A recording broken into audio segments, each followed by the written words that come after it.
Jornal da Alterosa. Oferecimento Grupo Ortep. Mais de 50 anos de experiência em controle de ponto, controle de acesso e segurança eletrônica. E Prefeitura de Belo Horizonte. Acesse pbh.gov.br e conheça nossos serviços.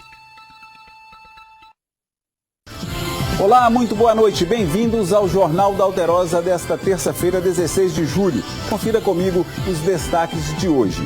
Mentor do golpe do cartão de crédito é preso em Neves. O público-alvo do grupo eram pessoas de alto poder aquisitivo. Tem desembargador e até juiz federal. Uma das vítimas perdeu 80 mil. Juiz de Fora, cidade estratégica para o tráfico de drogas. Descoberto túnel em penitenciária de Contagem. Tempo seco deixa BH em estado de alerta. Tudo isso e muito mais aqui, agora, no Jornal da Alterosa.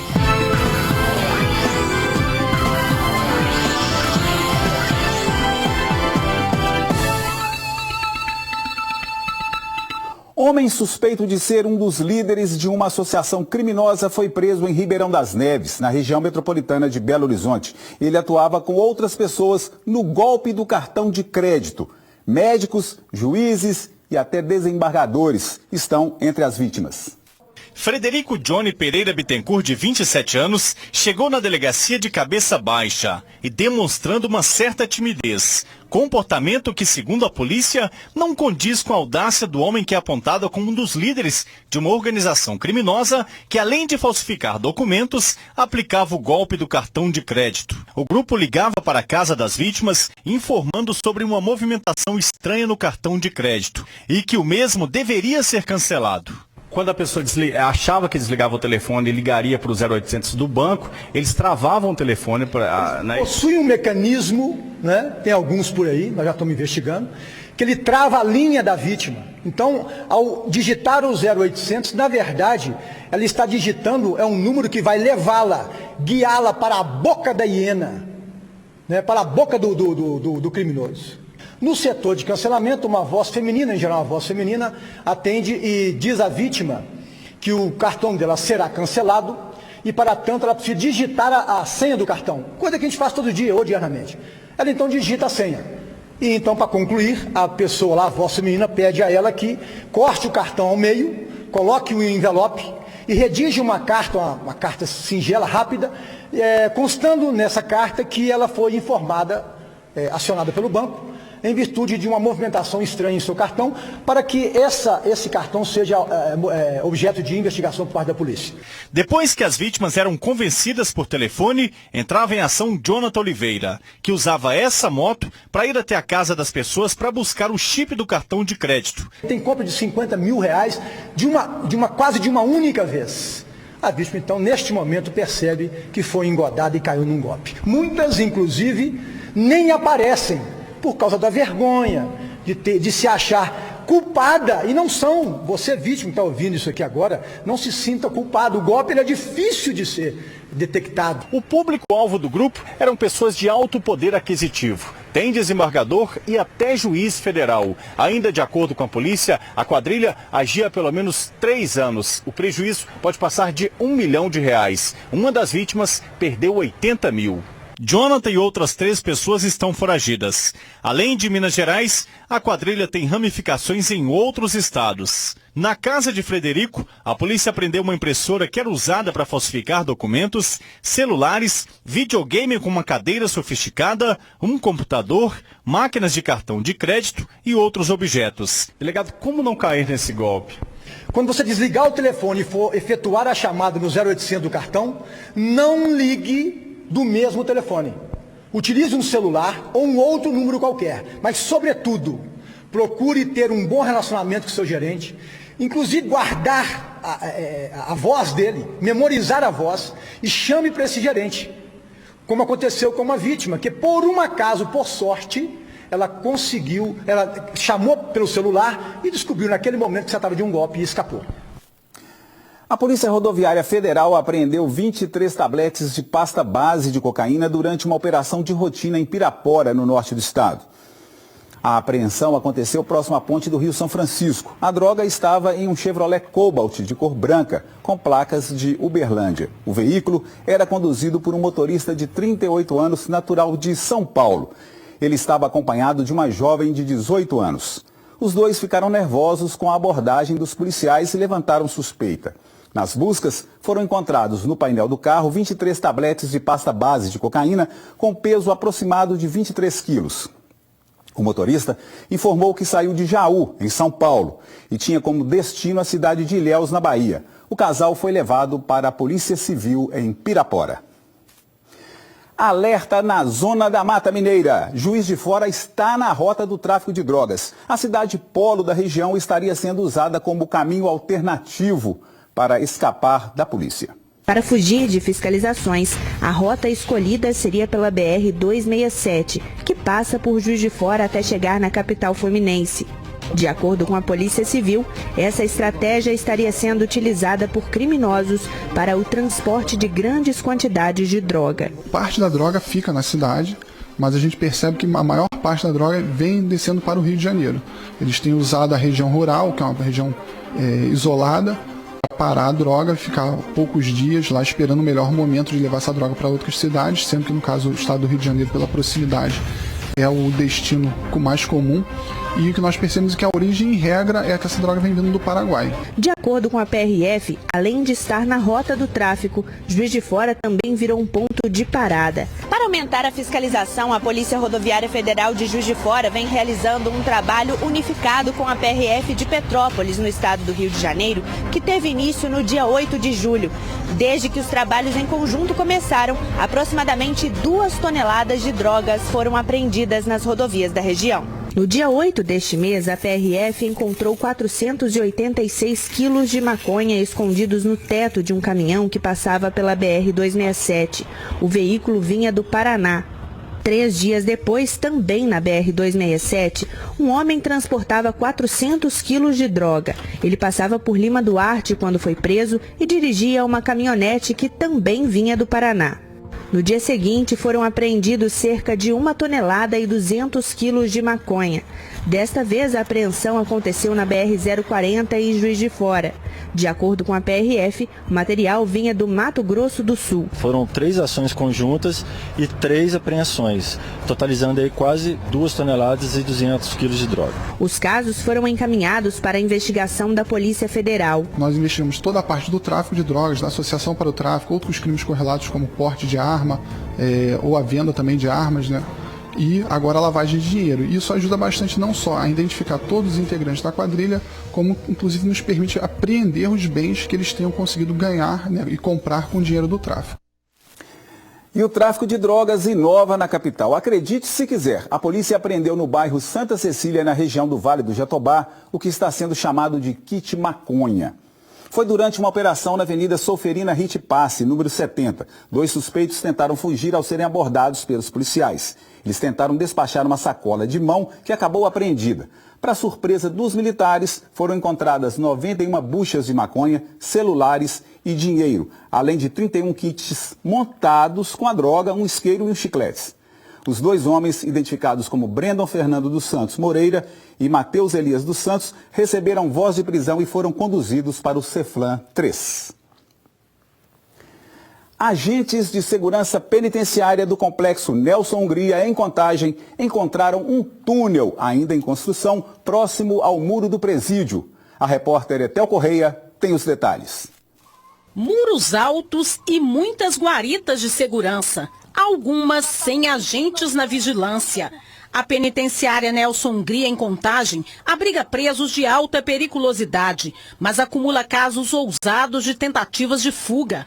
Nessa semana, vizinhos dizem que já houve uma. De anteontem para amanhecer ontem, teve três detentos tentando fugir. Nós ouvimos tiro, o sargento atirando e gritando. Disse que era 3 tentando foragir, tinha abrido um buraco na parede. Depois dessa fuga frustrada, um túnel foi descoberto por um agente que fazia ronda nos fundos do presídio durante um serviço de limpeza da mata, próximo ao pavilhão de número 8. Foi nesse ponto aqui, numa grota que tem atrás da penitenciária, que os agentes encontraram o buraco. Informação que a gente teve que um deles pisou e viu que estava fofo. E olha só, aqui embaixo é um local de difícil acesso. Você pode ver essa entrada do túnel que estava sendo cavado. São cerca de 6 metros. 6 metros de túnel. Informação que a gente teve, então, que esse túnel daria acesso à área de horta da penitenciária Nelson Hungria, onde vários detentos trabalham. Olha a largura desse túnel aqui. Olha aqui. Tem vassoura, pá. Olha, a pessoa passa aqui com tranquilidade. Dá para passar uma pessoa nesse túnel. Olha a altura dele. E vamos entrando aqui. Daqui para lá não dá para a gente ver nada. A gente não vai continuar. Mas era o acesso que daria, então, entrada ao presídio. Essas imagens foram feitas logo após a descoberta do buraco. No detalhe, dá para ver que as pedras dificultaram a continuidade da escavação. Ainda não se sabe quem estava fazendo a obra do crime, nem mesmo quem encomendou o serviço para a provável fuga de detentos. Nos fundos do terreno, na parte alta, há várias moradias, mas ninguém quis falar sobre o túnel. Tem uma casa também que estava sendo usada de base. Aquela casa era casa de moradia e estava vazia no momento, só com uma geladeira, um pouco de alimento e realmente era uma base para eles. A Secretaria de Administração Prisional informou que vai fechar o túnel que ainda não estava concluído. Disse ainda que vai apurar o ocorrido. Não é de hoje que acontece as tentativas de fuga na Nelson Hungria por conta do baixo efetivo.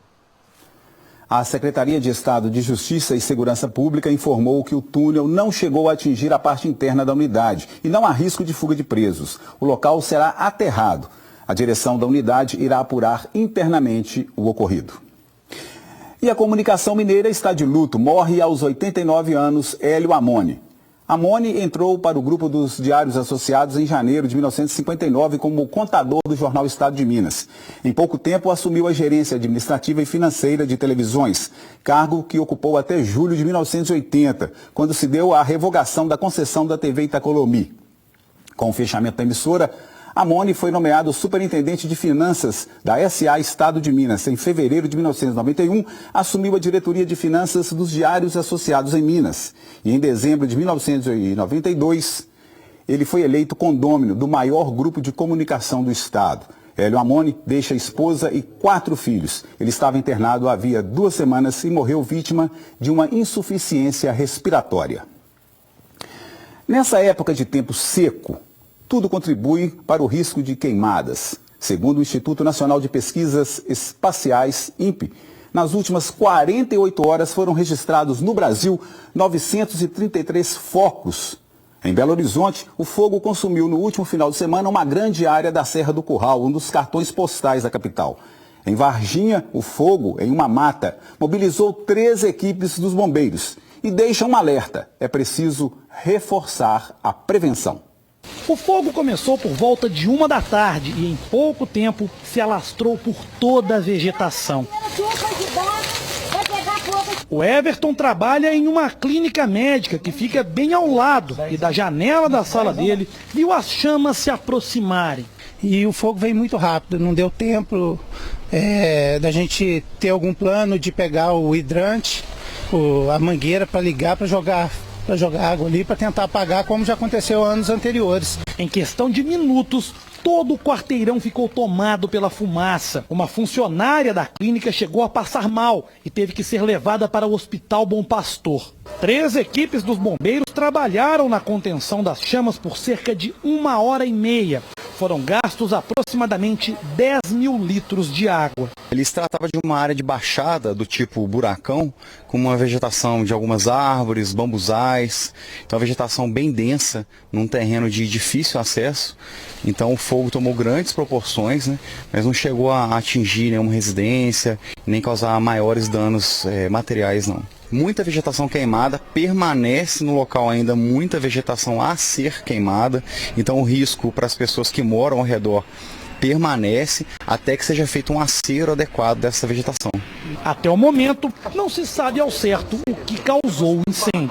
Suspeitas existem, dado aí que mais de 90% dos incêndios em vegetação, eles são de ação antrópica, né? Ou seja, de ação humana. Existem alguns acidentais, mas é mínimo isso. A melhor maneira de se proteger mesmo é cuidar da questão da prevenção, sempre estar cortando o mato no nível do solo, fazendo aceros aí, no mínimo uma vez e meia o tamanho do muro, da cerca, para que no caso desse, por exemplo, as residências não sejam ameaçadas. Vamos aproveitar e ver agora então o que nos reserva a previsão do tempo para essa quarta-feira em todo o estado.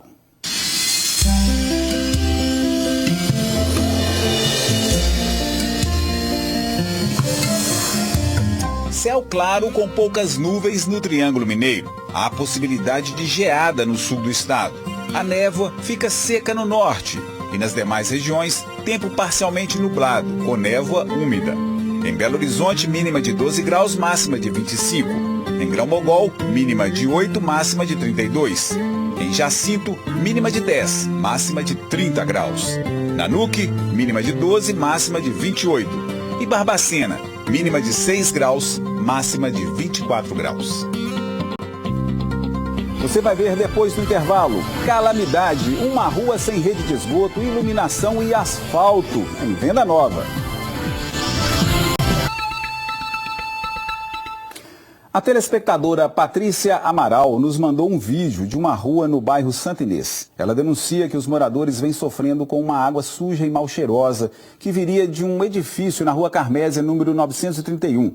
A água escorre e as ruas lá na Materlândia e a Carmésia estão sofrendo com inúmeros transtornos. Vamos conferir. Olha isso, o tanto de água suja, podre, esgoto que eles soltam do prédio. É um prédio que tem logo aqui na rua Carmésia, chama edifício Padova, edifício Padova. E na última capina, o rapaz achou até rato morto por causa dessa sujeira aqui, ó. Eles soltam essa água 4 vezes ao dia. Essa água que a gente não sabe o que é. Que mais de 1 ano faz isso com a gente aqui, ó. Muita sujeira e muito fedor. Segundo os moradores, já foi feito o contato com a prefeitura, mas ela informou que essa situação aí depende da Copasa. Foi feito também o contato com o síndico do edifício Padova, mas o condomínio não conseguiu explicar a origem da água que escorre do prédio. Já a Copasa informou em nota que os moradores da rua Carmésia, no bairro Santa Inês, devem ligar no telefone 115 para relatarem esse tipo de situação. Se você também tem alguma sugestão de reportagem, faça um vídeo como a Patrícia Amaral fez e mande para a gente. O nosso WhatsApp é o 988141360. O DDD é o 31. Calamidade. Uma rua sem rede de esgoto, iluminação e asfalto. Essa é a realidade vivida por moradores da rua Lúcio Xavier de Oliveira, no bairro Jardim dos Comerciários, na região de Venda Nova, região norte de Belo Horizonte. A população que reclama da precariedade dessa via. Além de um esgoto a céu aberto que tem incomodado. Daliane foi quem nos chamou. Daliane, me conta mais sobre esse problema. Então, tem 8 meses que eu estou morando aqui, mas já está me incomodando, igual o esgoto a céu aberto.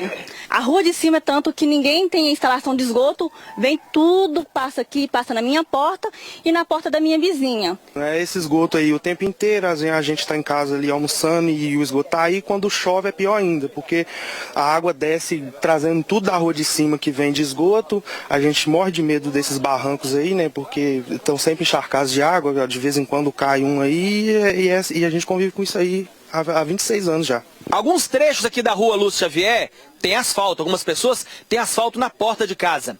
Outras pessoas não. Dona Dalza, como é que é pra senhora saber que aqui, nesse momento, é terra e ali tinha asfalto? Que injustiça é essa? 5 horas da manhã, eu saio todos os dias para trabalhar, eu tenho que passar esse pedaço de terra com chuva ou com sol, andando no barro. Este trecho aqui da rua Lúcio Xavier é muito escuro. Alguns moradores já até improvisaram, colocando alguns holofotes para melhorar a iluminação por aqui. Sr. Varanil, é perigoso aqui à noite? Aqui é muito perigoso. Inclusive não tem segurança nenhuma aqui nesse meio. Iluminação é precária. Isso aqui já é antigo. Isso aqui, a gente peleja e não está adiantando nada. A Copasa informou que uma equipe já foi enviada à rua Lúcio Xavier para avaliar a situação. Já a BHIP, empresa responsável pela iluminação, se comprometeu a fazer o mesmo num prazo de até 48 horas. Já a Prefeitura de BH informou que até o final do mês será programada a manutenção do sistema de drenagem da rua. Daqui a pouco no Jornal da Alterosa. Belo Horizontinos podem se preparar para se hidratar bastante nos próximos dias. Você vai saber por quê. Umidade relativa do ar fica abaixo de 30% na Grande BH e pode atingir índice de deserto. A população da região metropolitana de Belo Horizonte pode se preparar para se hidratar bastante, já que o sinal vermelho para o tempo seco está aceso para os próximos dias.